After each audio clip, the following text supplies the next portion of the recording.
Encontra, José Manuel, algum significado especial nesta aparente atração dos portugueses por voltar a ter um militar em Belém? Talvez, mas já lá vamos. Sim. Deixa-me só ir a alguns dados da sondagem e algumas questões que às vezes se debatem a propósito das presenciais. Primeiro que tudo, esta sondagem é um pouco diferente das que temos visto até agora, porque utiliza uma metodologia diferente. Eu acho que é importante sublinhar isso. E a metodologia diferente é, em vez de colocar em vez de colocar uma espécie de boletim de voto impossível, onde se coloca uma lista de candidatos e se pede para as pessoas escolherem, e isto é uma lista de voto impossível, não haverá um boletim de voto com o Marcos Mendes, o Santana Lopes e o Durão Barroso ao mesmo tempo, isso não acontecerá, não é? Em princípio. Porque uns se anulariam aos outros. Claro, e porque estamos a falar da mesma forma que não acontecerá, quer dizer, dei este exemplo do PSD, mas não haverá provavelmente também no PS 3 ou 4 figuras do PS ao mesmo tempo, quer dizer, e portanto o que fizeram aqui foi em relação a um conjunto grande de nomes de que se tem falado, alguns que já disseram que não vão ser candidatos, outros que têm muito poucas condições para o serem, não é? Portanto, ninguém imagina António Costa vir de Bruxelas para ser candidato à presidência da República. Eu, na minha perspectiva, é também inimaginável que António Guterres venha de Nova Iorque para ser candidato à presidência da República. Pedro Passos Coelho passa a vida a dizer que está fora da política e, portanto, que isso não está nos seus horizontes, mas mesmo assim esses nomes aparecem. E, curiosamente, estes três nomes são os únicos que fazem, que se aproximam, por assim dizer, não atingem, mas que se aproximam de Gouveia e Melo. Portanto, depois eu, no entanto, dito isto, que torna esta sondagem, apesar de tudo, mais fiável que outras, portanto, o que é perguntado é, votaria de certeza, poderia votar, não votaria de certeza. Nunca votaria, não é? Nunca votaria, portanto, isto pode ser ordenado de várias formas, pode ser ordenado pela soma do votaria de certeza, talvez votasse, ou pela soma do votaria de certeza ou pela soma do não votaria. Então, há várias formas de ordenar aquela lista, mas independentemente disso, ela dá este tipo de informação que permite, eu não vou entrar agora por discussões sobre o que é que se destaca ou não destaca, porque já verifiquei que nos órgãos de informação nem sempre destaca da mesma forma essas diferentes formas de fazer as contas. Só queria chamar a atenção que estamos a falar de uma sondagem com 400 entrevistas, apenas, e uma margem de erro de 5 pontos, portanto, que é brutal, o que torna muitos destes dados e muitas destas comparações muito mais uma coisa no ar do que propriamente uma coisa sedimentada. Vai haver mais, isto vai ser, percebemos que vai ser mensal, daqui a uns tempos falaremos melhor. Outra nota apenas.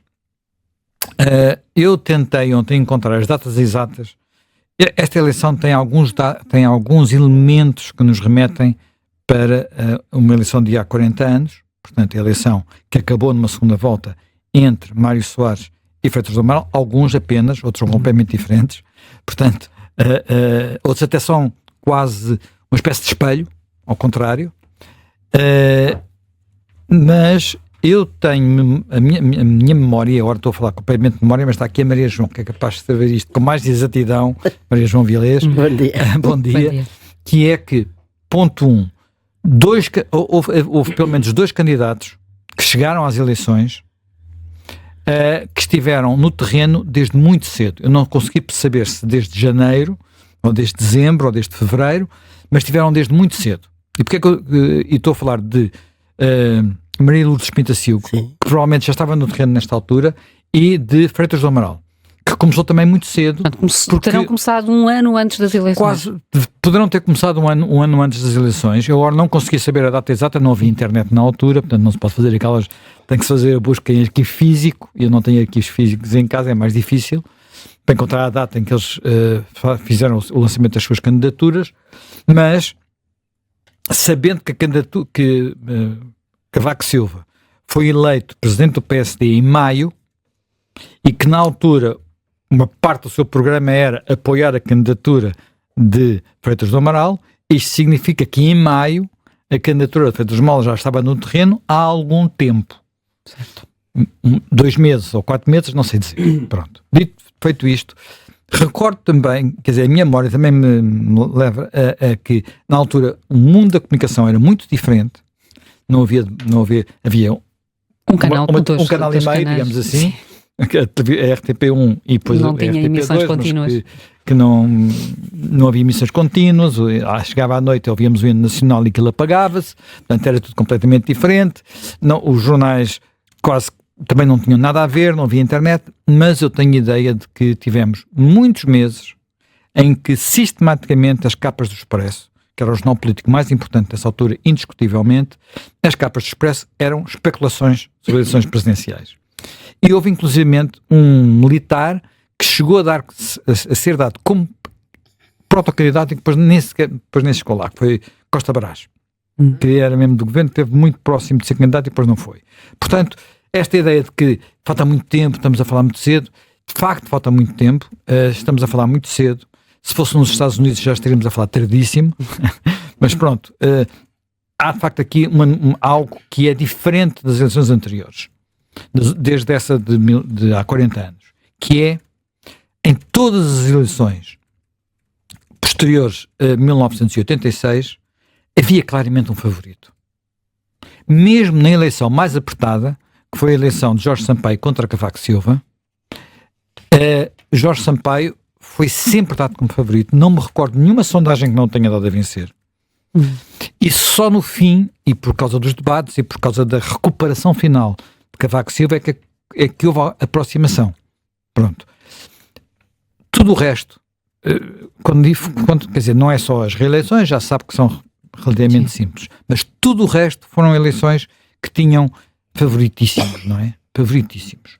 Portanto, e mesmo aquelas ideias de que eu vou recuperar, lembro-me, a primeira eleição de Cavaco Silva, eu tive na altura, almocei uma vez com Mário Soares, essas coisas acho que já se podem contar, não é? Ainda antes de ele ser candidato, ele dizia, vocês vão ver quando eu chegar à estrada, isto vai mudar as sondagens todas. Porque as sondagens estavam todas a dar Cavaco Silva eleito, sem problema nenhum. E não mudaram, como sabemos, pelo contrário, correu muito mal a Mário Soares. Portanto, esta eleição é uma eleição em que há um favorito, mas esse favorito nunca aparece com mais de 50%. Que é uma coisa muito diferente do anterior. Reparem, mesmo nesta pergunta de ontem, na forma como ontem é perguntado, o que é que nós percebemos? Percebemos que, de facto, há alguém que se destaca, mas não se destaca brutalmente. Há 40 anos, nas primeiras sondagens, quem se destacava era Maria Lourdes Pintacilgo. Ficou em último lugar. Com 8%, talvez. Portanto, ficam em último lugar. Portanto, há aqui elementos que são diferentes. No entanto, há algo... Teve 7,3%. 7,3%. Pronto. 400 e tal mil votos. Exatamente, 418 mil votos. A internet agora ajuda-nos muito. Ajuda a encontrar tudo rapidamente. Portanto, nós temos uma eleição que é muito mais aberta, porque não há nenhuma personalidade do mundo da política. Estamos a falar, aqui tivemos sempre políticos, não é? Foram sempre políticos. Portanto, pessoas que tinham uma experiência política.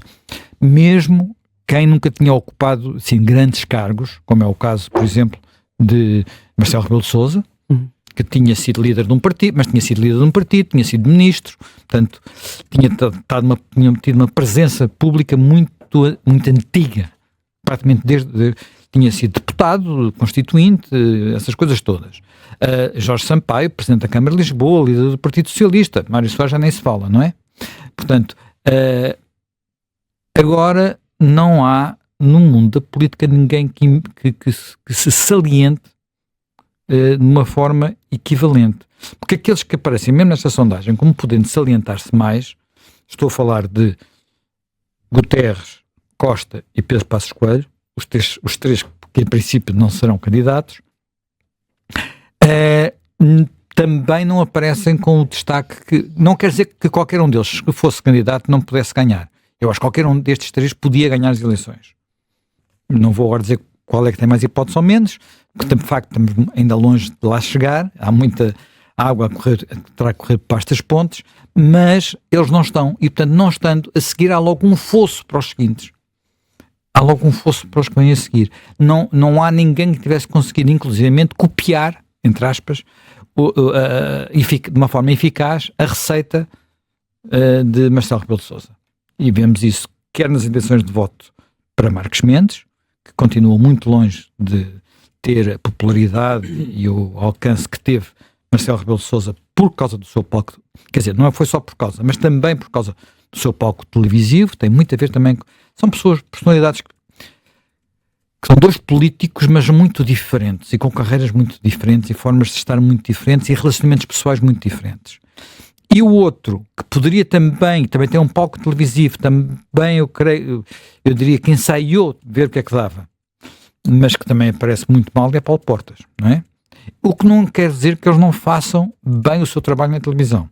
Só que uma coisa está na televisão, outra coisa é ser candidato. E outra coisa ainda é as pessoas confiarem que vão ter o candidato ideal só porque o vêem na televisão. Porque também aí há uma diferença.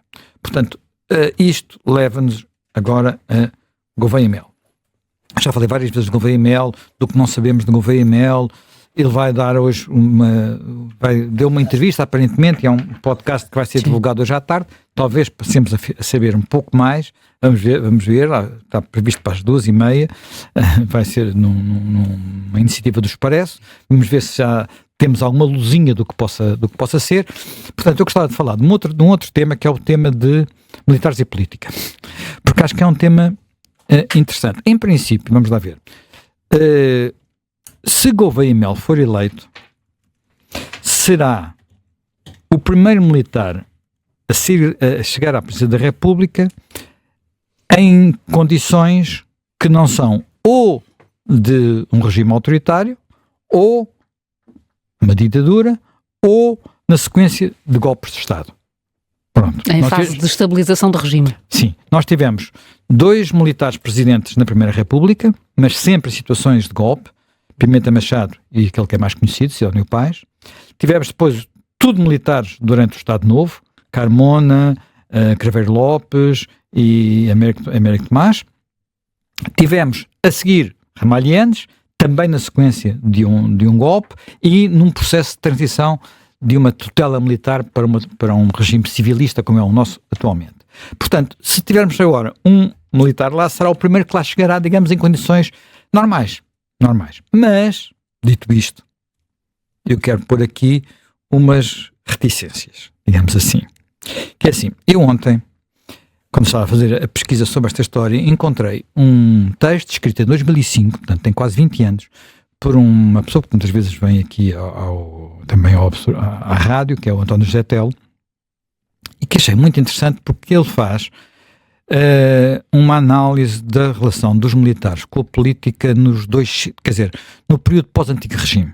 Portanto, no antigo regime não havia relação dos militares com a política. Os militares, no antigo regime, os exércitos obedeciam ao rei, os oficiais basicamente eram a nobreza, e portanto aquilo era uma coisa que não havia golpes de Estado, digamos assim. Podia haver guerras civis, coisas assim, complicações, mas na história portuguesa, e na maior parte das histórias, basicamente, era assim que as coisas passavam. A partir do fim do antigo regime, portanto, a Revolução Liberal, 1820, portanto, há 200 anos, portanto, os últimos 2 séculos, passa-se uma coisa que eu já falei disso várias vezes, o Rui Ramos fala disso muitas vezes, que é, e muitos de nós falamos disso muitas vezes, que é nós, em Portugal, e não só em Portugal, noutros países europeus passa-se o mesmo, temos muita dificuldade em fazer reformas e quando as coisas bloqueiam fazemos revoluções. Portanto, o que não é propriamente a melhor forma de fazer evoluir os países, porque uma revolução traz sempre consigo um lado de destruição. Pronto. Os recomeços são muitas vezes bons, mas quem gosta de viver em democracia prefere que as coisas se façam com normalidade e não com saltos bruscos e tomadas de poder e coisas que são irregulares. Quando olhamos para isto, encontramos, de facto, vários momentos em que há mudanças substanciais no regime, nestes 200 anos, em que há bloqueios, chega-se a uma altura em que se está bloqueado e quem acaba por desbloquear acabam por ser militares. Curiosamente, praticamente sempre, militares que não são de altas patentes, são de patentes intermédias. Isso acontece praticamente sempre, mesmo enfim, há poucas exceções, mesmo nós temos, quer dizer, há muitos momentos destes e temos depois que selecionar. No Estado Novo o que acontece é que eles vão baixando de patente, não é? Começa-se com generais e vai mas repara, no Estado Novo, os generais são no fim. Quer dizer, eles encabeçam aquele grande. No golpe de 28 de maio, são os tenentes de maio. Sim, são aqueles que eram os homens do Sidónio. Sim. E que eram tudo patentes relativamente baixas. Depois arranjam uma cabeça, tinham que arranjar uma cabeça, não é? Mas na contestação, não é o Spínola, claro, mas na contestação ao Estado Novo, porque há uma série de golpes antes, aquilo vai descendo de patente. O que leva até na correspondência dos militares, daquela época. Mas agora são golpes falhados. São falhados, mas tinham patentes muito altas, o que também quer dizer alguma coisa. Pronto. E há um que diz que isto vai acabar com um golpe de sargentos. Mas... E houve um que chegou para a sargentos. E, portanto, há um bocado isso. Sim, delega-se nos militares... Não é delega-se, eles acabam por fazer isso. Agora quase sempre com dois antecedentes. Que é uma guerra em que eles sofrem, portanto, de alguma forma, ou há problemas na estrutura militar, que podem ser guerras ou podem ser questões corporativas, e em Portugal em 25 de Abril foram as duas coisas, uma guerra e uma questão corporativa. No caso do golpe de 28 de Maio, houve o sofrimento da Primeira Guerra Mundial, o golpe dá-se 14 anos depois, ou 12 anos depois, mas aquela gente vinha dessa experiência. Logo em 1820 havia tudo o que tinha a ver com as guerras napoleónicas, que tinham acabado menos de uma década antes, 8 anos antes. Em 1851, que é quando passamos para a regeneração e chegou Marechal Saldanha, portanto, aquele depois chegou a ser o Duque de Saldanha, há também guerras civis, complicações que vão, patuleia, tudo isso até essa altura, há sempre essa complicação. E há um poder civil que não consegue desbloquear as coisas. E há sempre ali momentos de bloqueio civil. Portanto, e esse bloqueio, repara, e há quase sempre tentativas finais de reformar. O governo de João Franco, no final da monarquia, o governo de Marcelo, no final do Estado Novo, as tentativas do Partido Democrata se reformar no final da República, o governo de Costa Cabral antes da regeneração. Portanto, há sempre tentativas de reformar que não... Estou a fazer comparações com... Achas que na cabeça dos portugueses o Sr. Almirante vai reformar? Não. Acho que hoje a situação é diferente, atenção. É porque até agora está a falar de movimentos. Eu estou a dizer assim, há circunstâncias que são de facto muito, muito distintas. Primeiro, porque há aquela circunstância inicial, um ex-militar neste caso, ser eleito democraticamente não é a mesma coisa que dar um golpe. Ponto final. Depois, o que possa acontecer depois da sua eleição, se desbloqueia ou não desbloqueia alguma coisa, neste momento é impossível dizer, porque nem sabemos o que é que ele quer fazer, não é? Portanto, e por isso, desse ponto de vista, não podemos antecipar nada. E há outra coisa que é muito diferente de todas as situações anteriores, e desse ponto de vista tem um lado bom e um lado mau. Nós estamos na União Europeia. A União Europeia tem sido em Portugal um garante do Estado de democracia e da sua preservação. Há pessoas que dizem que se nós não estivéssemos integrados na União Europeia, isto já podia ter corrido pior. Pronto, já podia ter corrido pior. Mas, ao mesmo tempo que é um garante da preservação, é também ela própria um bloqueio, como nós estamos a verificar no estado em que está a União Europeia. No estado em que está a União Europeia. Eu ontem estava a ouvir uma coisa que se vai falar provavelmente muito, que é a conversa entre o Elon Musk e a senhora da AfD, e a certa altura ele disse uma coisa que me deixou siderado. Ele construiu, portanto, no grupo dele, não é? Fez um grande investimento na Alemanha. Um grande investimento na Alemanha. O processo de licenciamento desse grande investimento, milhares de milhões, portanto, uma coisa importante para a Alemanha, obrigou a 250 mil páginas de papelada. Um caminhão de papéis. E um caminhão é verdade, porque na Alemanha nem sequer pode ser digital. Tem que ser impresso e todas as páginas têm que levar um carimbo. E é assim que está a Europa.